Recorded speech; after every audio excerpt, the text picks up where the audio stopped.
चलिए, बिहार विधानमंडल का बजट सत्र के 6वें दिन की कार्यवाही की शुरुआत हुई और सीधे आपको विधानमंडल की कार्यवाही से जोड़ रहे हैं। खबर ये आ रही है कि कार्यवाही स्थगित कर दी गई है।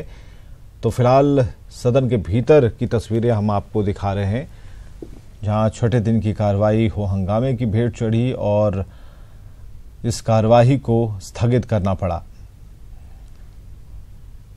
बिहार विधानमंडल का बजट सत्र चल रहा है, 6वें दिन की कार्यवाही, उसकी कुछ तस्वीरें आप देख पा रहे हैं और इसके बाद जो अभी अपडेट्स मिल रहे हैं उसके मुताबिक सदन की कार्यवाही को स्थगित कर दिया गया है।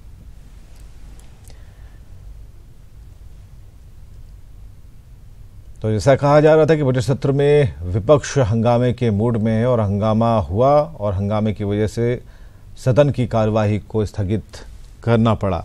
इससे पहले आरजेडी ने सदन नहीं चलने देने की बात कही थी और आरजेडी के तेवर काफ़ी तल्ख थे और इस तेवर पर संसदीय कार्य मंत्री श्रवण कुमार ने विपक्ष को कहा था कि सदन चलने दें ताकि सदन का काम आसानी से हो सके, लेकिन ऐसा नहीं हुआ।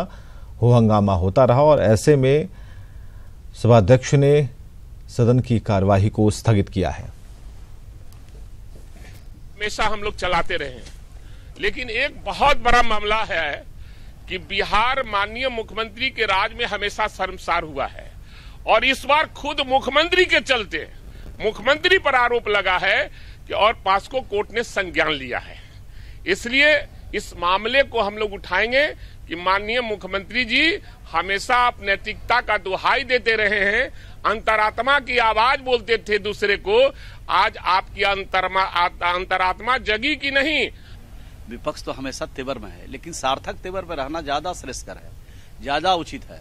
राज्य की जनता का समस्या का हल अगर सार्थक तेवर में रहेंगे, सार्थक जोश में रहेंगे, कानून के हिसाब से जोश रहेगा उनके अंदर, तो राज्य को भला भी करेंगे, राज्य की जनता को लाभ भी पहुंचाएंगे और उनके समस्या का हल भी करेंगे।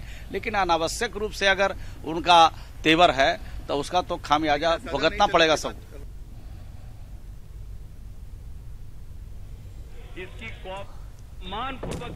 तो बजट सत्र का 6वां दिन था और ऐसे में आरजेडी की तरफ से हंगामा किए जाने पर विपक्ष ने काफ़ी हंगामा किया था और पहले भी इसके संकेत थे कि सदन को चलने नहीं देंगे और ऐसे में सदन की कार्यवाही को स्थगित किया गया है।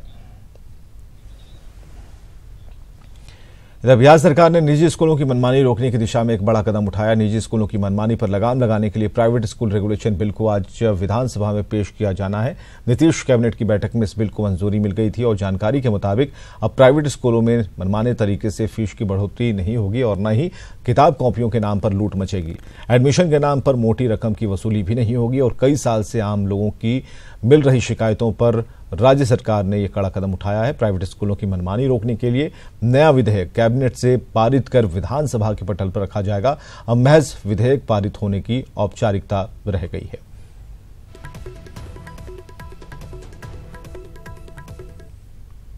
अभिभावकों में एक संतोष होगा कि अब सरकारी नियमों के अनुसार ही फीस बढ़ेंगे और हमको स्वतंत्रता रहेगी कि हम किताब, ये हमेशा सिलेबस बदल देते हैं तो उसके कारण नियंत्रण होगा।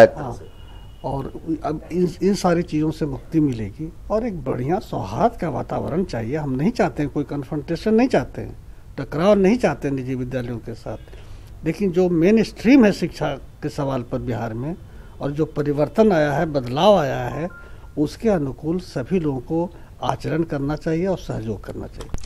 सरकार की नीतियों के खिलाफ किसानों ने हल्ला बोल दिया है। बिहार के किसान नीतीश सरकार के खिलाफ सड़क पर उतर आए हैं। पटना के गांधी मैदान में किसान बिहार के गांव-गांव से पहुंचे हैं। चंपारण के भितिहरवा गांव के किसान भी इसमें शामिल हैं। किसानों का कहना है कि आजादी से पहले उनके साथ अंग्रेजों ने अत्याचार किया तो आज की हुकूमत में मिल मालिक और जमींदार किसानों का शोषण कर रहे हैं। किसानों को लेकर सियासत आम बात है, लेकिन अब किसान सड़क पर उतरे हैं और किसान सरकार के खिलाफ आंदोलन कर रहे हैं। बिहार के दूर दराज से गांव-गांव से किसान पहुंचे हैं पटना के गांधी मैदान और आज एक बड़े आंदोलन की तैयारी है। और सबसे बड़ी बात कि वो किसान जहां से सत्याग्रह की नींव रखी थी महात्मा गांधी ने, वहाँ भितिहरवा के भी किसान यहाँ पहुँचे हैं, बेतिया, चंपारण और तमाम बिहार के कोने कोने से लोग आए हैं। सबसे पहले हम बात उस भितिहरवा के किसान से करते हैं जो उस मिट्टी से है, वो किसान जहाँ महात्मा गांधी ने नींव रखी थी अंग्रेजों के हुकूमत के खिलाफ में। क्या आखिर पटना के गांधी मैदान में आप पहुंचे हैं, किस आंदोलन की बात है? आंदोलन की बात है यहाँ की, वहाँ के गरीबों पर अत्याचार हो रही है। जैसे पहले सबसे पहले अंग्रेज कर रहे थे, इस समय जमींदार लोग कर रहे हैं। ये जो है सो हम लोग दुकान से नहीं न खरीदे हैं, वो पर्चा सरकार दिया है, सरकार जमीन बंदोबस्त किया है तो वही ना उसको हिसाब करेगा। आज जमींदार छोड़ता नहीं है, वो कहता है कि हम तुमको मार देंगे। सवाल सिर्फ किसानों का नहीं है, यहाँ सवाल मजदूरों का भी है, भूमिहीनों का भी है और गरीबों का भी है। ये तमाम तरह के सवाल हैं। एक ये जहाँ ऐसे भी बहुत सारे हमारे गरीब लोग आए हैं, इसमें मजदूर लोग आए हैं जिनको सीलिंग के पट्टे दिए गए आज से 40 वर्ष पहले, मुकदमे में उलझाए हुए हैं लोग। स्टेटस को है, कुछ है, मतलब इस तरह से कि पट्टा तो है अपने हाथ में।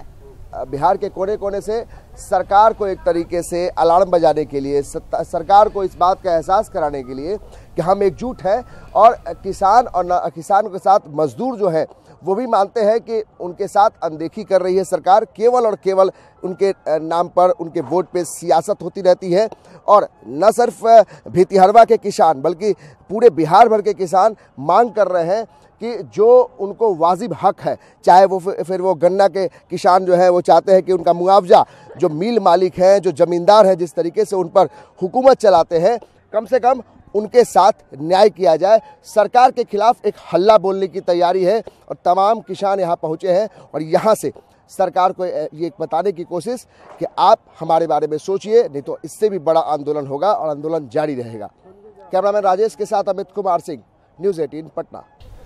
इधर बीजेपी के निलंबित सांसद कीर्ति आजाद आज कांग्रेस में शामिल होंगे। दिल्ली में कांग्रेस ऑफिस में वो पार्टी का दामन थामेंगे। दोपहर 1 बजे वो कांग्रेस में शामिल हो जाएंगे। 2014 के लोकसभा चुनाव में कीर्ति आजाद बीजेपी की टिकट पर दरभंगा से लोकसभा सांसद चुने गए थे, लेकिन बाद में वे नरेंद्र मोदी और बीजेपी की टॉप लीडरशिप के खिलाफ हो गए थे। कांग्रेस के मुताबिक शुक्रवार को आजाद को आधिकारिक रूप से कांग्रेस में शामिल होना था, लेकिन पुलवामा आतंकी हमले की घटना के बाद इस कार्यक्रम को रद्द कर दिया गया था।